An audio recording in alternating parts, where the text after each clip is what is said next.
How many hair grafts do you need in a hair transplantation? Now that is one of the most commonly asked questions from the patients कि doctor साहब कितने graft लगेंगे hair transplantation में? The number of grafts that are required in any hair transplantation depends on several factors. One being the grade of hair loss that you are having. Second, the density that we are aiming to achieve. Third, the donor area. And fourth, the areas that we are treating. For example, if I am just doing the temporal areas, the number of grafts are going to be less as compared to a patient where I am doing the temporal as well as the vertex areas.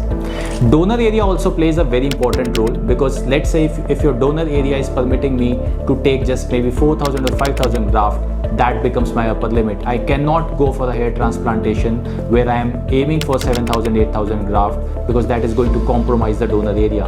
In those scenarios, if at all we want to go ahead with the higher grafts, we need to take grafts from other body areas like the beard or the body hairs. I hope that helps you. Thank you.